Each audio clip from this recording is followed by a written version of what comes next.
Kelompok yang berdiri tahun 1941 ini mengklaim amirnya sebagai pengesah keislaman.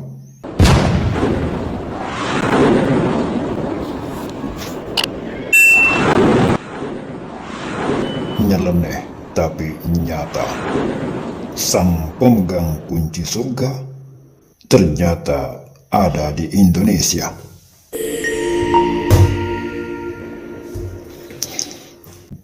Percayakah Anda bila mendengar kabar ada sekelompok orang di Indonesia yang anggotanya hanya sekitar 750.000 orang atau tidak sampai sejuta, namun mengklaim diri sebagai satu-satunya golongan yang dijamin masuk surga? Anda mau percaya atau tidak, namun demikianlah kenyataannya. Kelompok tersebut adalah kelompok Islam Jamaah yang mengklaim diri sebagai jalan tunggal masuk surga selamat dari neraka. Klaim itu didasarkan kepada keyakinan bahwa golongan mereka lah yang paling benar Islamnya karena berbentuk jamaah. Sementara kelompok Islam yang lain tidak berjamaah. Kelompok yang berdiri tahun 1941 ini mengklaim amirnya sebagai pengesah keislaman. Seseorang yang tidak berbaiat kepada Amir Islam Jamaah LDII dinyatakan belum Islam meskipun telah bersyahadat. Syahadat dan baiat itu sesuatu yang nggak bisa dipisahin sejak zaman Nabi masih hidup. Orang datang ke Nabi nggak cukup syahadat. Harus dengan apa? Baiat. Nah, ini yang mengesahkan seseorang menjadi Islam yang sebenarnya. Berucap baiat kepada imam yang akan ngurusi orang itu sampai orang itu mati, atau imamnya yang mati. Kalau imamnya yang mati diganti, kita baiat lagi. Kalau kita yang mati, kita disaksikan sebagai jamaah. Di hari kiamat nanti imam itu akan menyaksikan kita jamaahnya nanti dalam perjalanan akhirat. Lantaran keyakinannya itu, kelompok yang meresahkan ini pernah dibubarkan Kejaksaan Agung Republik Indonesia di tahun 1971 silam. Menyatakan hijrah, bertobat kepada Allah, dan mencabut baiat saya kepada imam jamaah Jokam, dikarenakan ajaran Islam jamaah ini merupakan aliran sesat yang dilarang Kejaksaan Agung sejak tahun 1971. Saya merasa keberatan atas pungutan isron sedekah wajib sebesar 10% dari penghasilan saya ketika menjadi pengikut di dalam Islam Jamaah. Dan saya merasa terperdaya atas janji surga yang diberikan oleh Imam Amir Islam Jamaah.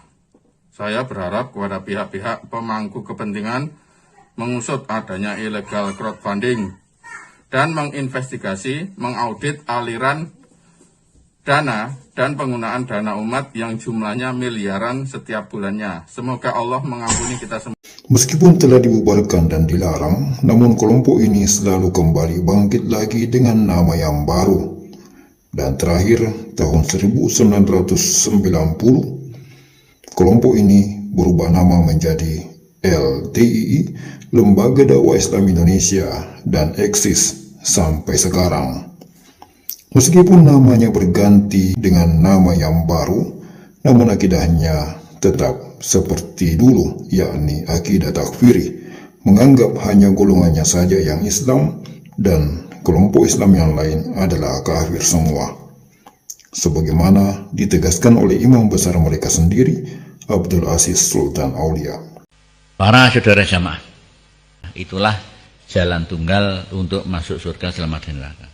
Selama orang itu belum bisa meyakinkan bahwa Quran hadis jamaah adalah jalan tunggal, nah itu belum ada kepahaman. Itu masih bisa terpengaruh. Mempunyai kepahaman yang lain, apalagi oh jamaah surga, oh lain jamaah juga bisa lah. Itu berarti masih gelambiar, masih belum dikatakan paham jamaah. Nah, maka yang dikatakan paham jamaah adalah jamaah surga selain neraka semua. Nah, oleh karena kita mempunyai pendirian bahwa apa yang kita ucapkan itu sebagai budi luhur. Nah, jadi kalau di dalam jelas bahwa Quran Hati Jamaah adalah jalan tunggal untuk masuk surga selama tidak ada yang lain. Maka kita supaya paham dan mengerti bahwa kita menjadi orang jamaah mulai dari generus sampai dewasa dan manula itu keyakinannya bahwa Quran Hati Jamaah adalah jalan tunggal untuk masuk surga selama dari neraka. Tidak ada yang lain.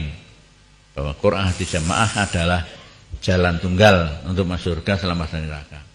Sang Amir Islam Jamaah LDII itu mengkafirkan kaum muslimin yang tidak berbaiat kepada dirinya dan menyatakan murtad semua pengikutnya yang mencabut janji baiat kepadanya. Karena mereka nggak mikir. Kenapa saya katakan mereka nggak mikir? Karena itu yang Ustadz mereka katakan pada orang LDII ketika orang LDII bertanya kenapa orang LDII bisa keluar dari LDII, dan pengurus LDII atau Ustadznya LDII akan mengatakan, oh orang-orang yang keluar dari LDII itu adalah orang yang murtad, dan orang-orang jamaah LDII pun mengatakan hal yang sama tanpa mikir. Mereka mengatakan apa yang didoktrinkan, bukan mereka mengatakan apa yang mereka pikirkan. Saya paham alasan kenapa pengurus mereka atau ustadz mereka mengatakan bahwa orang yang keluar dari LDII sebagai orang yang murtad. Karena mereka nggak mau orang LDII pun bertanya banyak hal. Kemudian orang LDII pun terbuka hatinya untuk mengetahui kebenaran. Maka untuk menyekat orang-orang LDII yang akan bertanya kenapa orang LDII ini keluar dari LDII, maka ustadznya LDII ini tadi main tembak aja bilang, oke, fix masalah selesai, orang yang keluar dari LDII itu orang yang murtad. Jadi dengan seperti itu orang LDII nggak banyak tanya.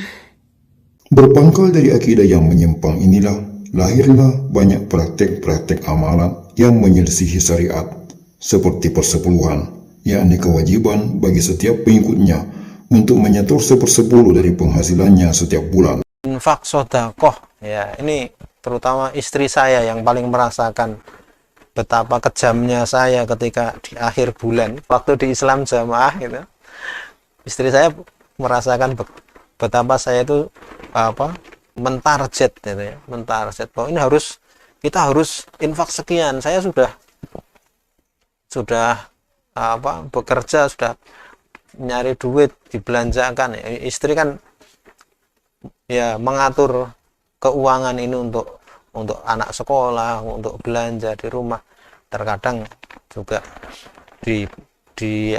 sudah diponto-ponto ternyata masih kurang. Nah, ketika untuk setoran bulanan ke Islam Jamaah itu ternyata hanya sedikit. Kadang-kadang saya marah, ya sering terjadi konflik di dalam keluarga. Padahal seharusnya infak sedekah itu kan dikeluarkan dengan sukarela, dan sesuai dengan kemampuan, tidak memaksa. Itulah.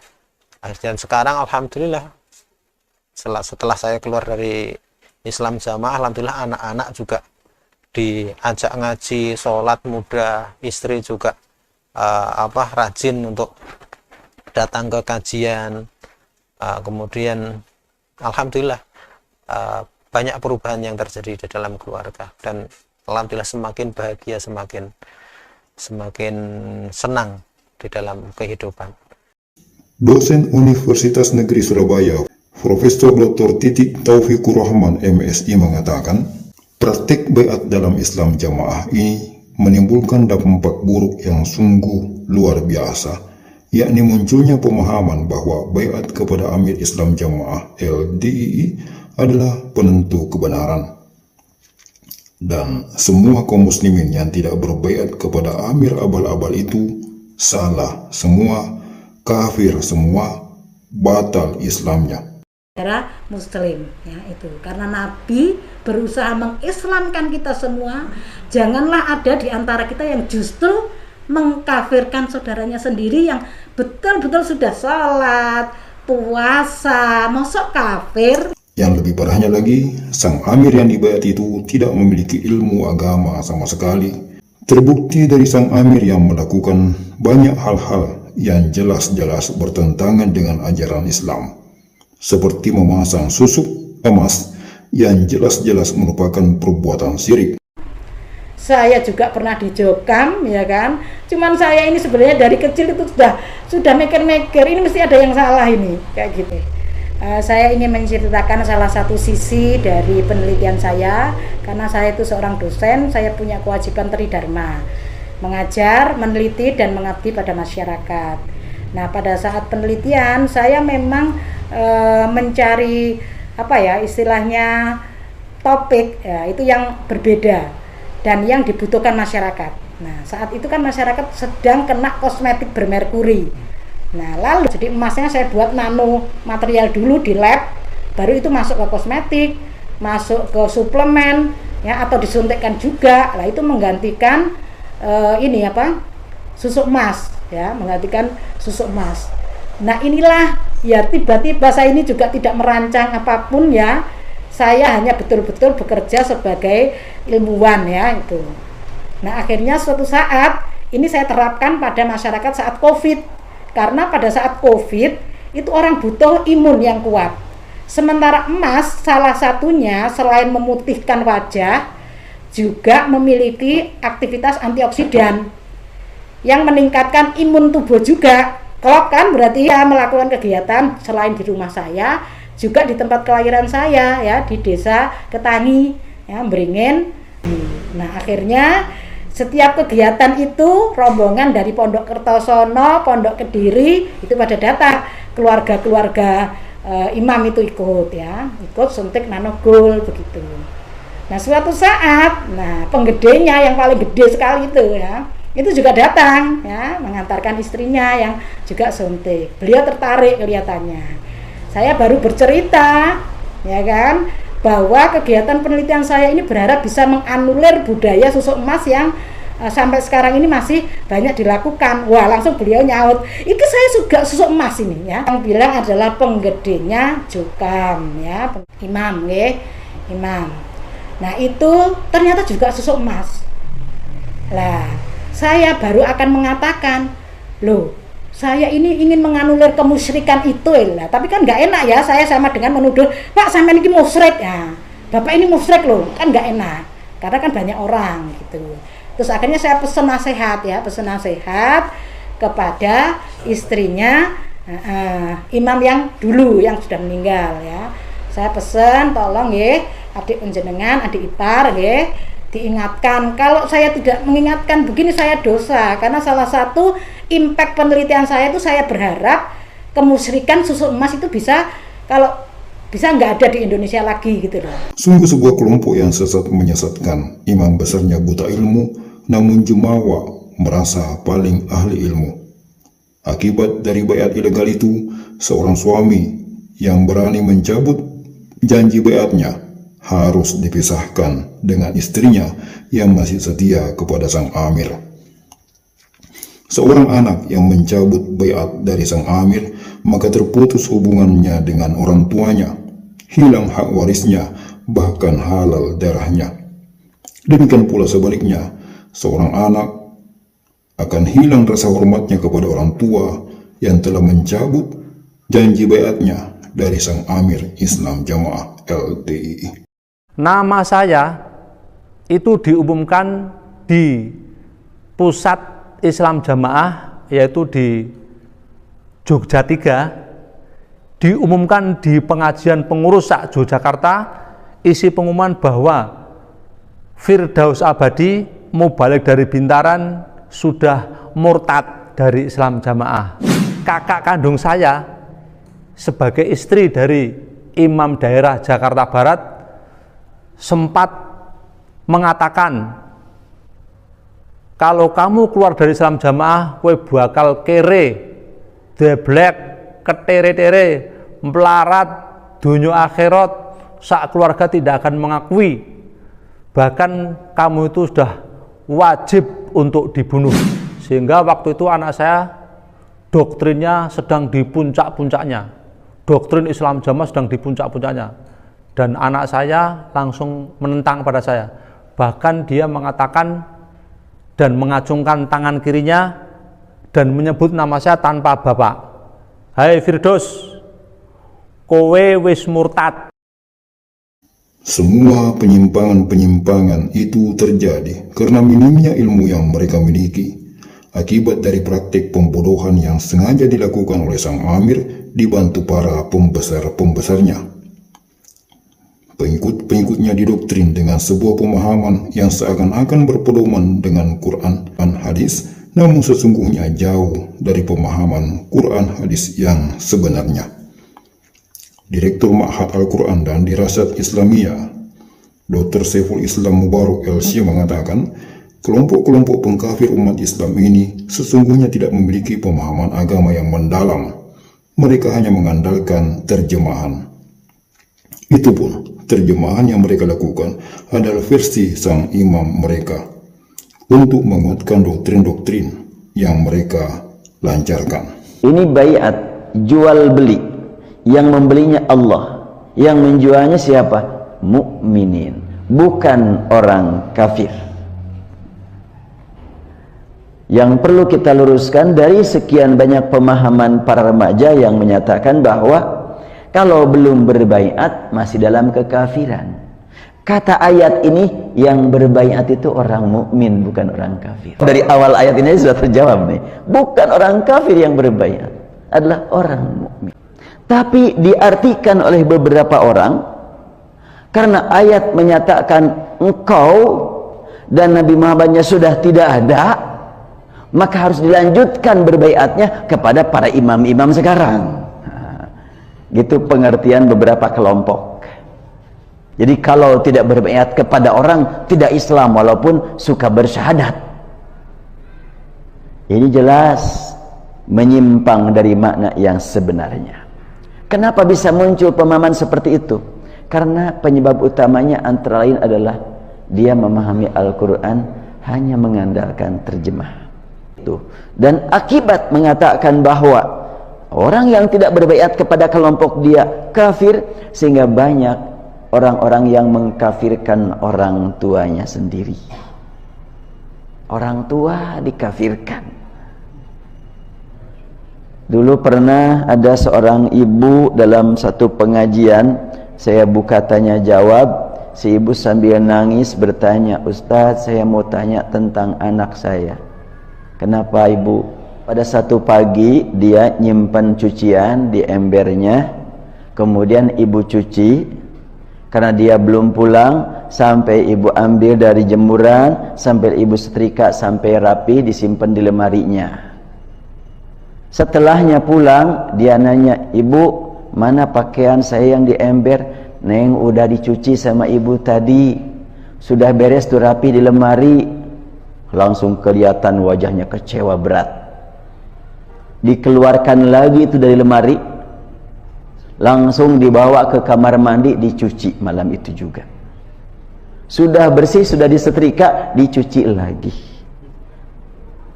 Kenapa? Akibat pembaiatan yang menyimpang dari ajaran Al-Quran.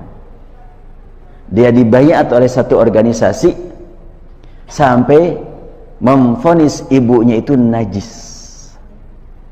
Baju dia disentuh oleh ibunya harus dicuci lagi. Akibat keterbatasan ilmunya pula, sehingga dengan mudah mereka mengklaim bahwa kelompoknya lah yang disebut sebagai jemaah.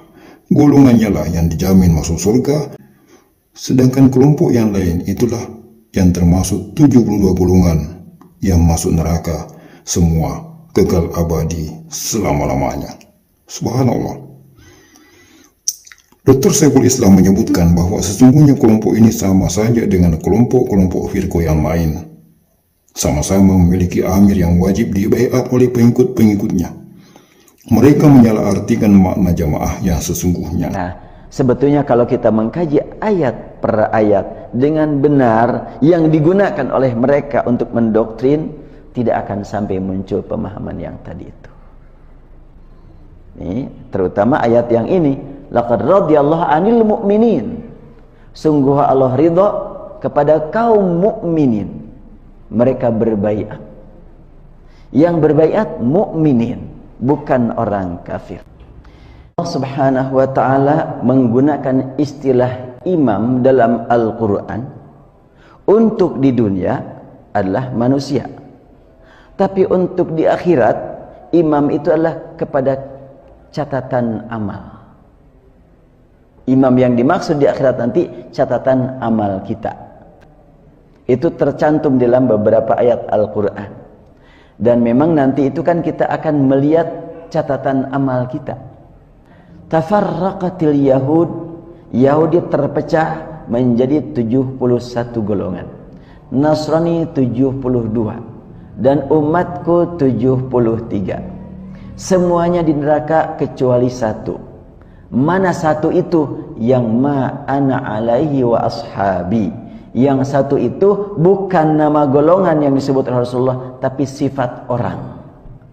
Ya, kita perhatikan hadisnya. Ma'ana alaihi wa ashabi. Yang selamat itu adalah orang yang mengikuti ajaranku dan mengikuti ajaran sahabatku. Sebab sahabatku pasti merupakan teladan dalam kehidupan bermasyarakat. Kalau ajaranku saja artinya bagaimana praktek di masyarakatnya kan? Maka dibawa sahabat. Sahabat itulah kader Rasulullah. Barang siapa yang memang mengikuti ajaranku dan memperhatikan bagaimana sahabatku memperhatikan ajaranku, itulah yang akan masuk surga. Dari golongan mana mereka? Tidak disebut nama golongan. Jadi kalau umpamanya digambarkan, kira-kira beginilah. Ini adalah umat Islam. Di sini ada kelompok A, B, C, terus sampai sekian banyak kelompok. Di sini ada satu orang yang taat Allah dan Rasul. Di sini ada 10 orang. Di sini ada pemainnya 12. Nah, yang taat pada Allah dan Rasulnya dan ikut sahabat. Nama golongannya enggak tahu, beda-beda. Ini golongan A, ini B, ini C. Nah, di sini masuk surga. Dari sini juga masuk surga. Di sini juga masuk surga. Jadi bukan nama kelompok, tapi sifat orang yang ada di kelompok itu.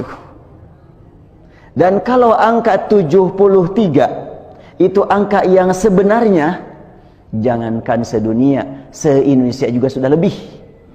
Jangankan se-Indonesia, se-Bandung aja sudah lebih dari 73. Berarti kalimat 71, 72, 73 itu menunjukkan betapa banyaknya kelompok umat ini. Akibat banyaknya kelompok, orang akan kebingungan mana yang benar. Makanya jangan melihat nama kelompok, tetapi lihat isinya. Lihat ajaran Al-Quran, lihat ajaran Rasulullah, lihat bagaimana para sahabat ikut Rasulullah SAW. Dimanapun Anda berada, kalau pegangannya jelas, insya Allah selamat. Mari selamatkan diri dan keluarga dari kelompok penyesat umat ini. Kelompok yang mengklaim diri sebagai pemegang kunci surga, jalan tunggal menuju masuk surga, padahal sesungguhnya termasuk salah satu dari deretan kelompok firqah yang terancam dengan ancaman neraka. Berlambat-lambat keluar dari firqah itu hanya akan mencelakakan diri sendiri. Orang yang di luar jamaah kita, selama dia menetapi rukun Islam dan rukun iman, mereka masih saudara Islam. Mereka masih punya jaminan, punya harapan untuk masuk surga. Selama tidak mengerjakan syirik. Kalau kalian keluar dari Islam jamaah akan mendapati beragama itu luas, mudah, tidak sempit seperti yang kalian pahami sekarang. Jangan menunda keluar dari Islam jamaah. Menunda keluar dari Islam jamaah sama dengan merugikan diri sendiri dan keluarga. Sekian ulasan kali ini dan sampai jumpa pada ulasan yang lain.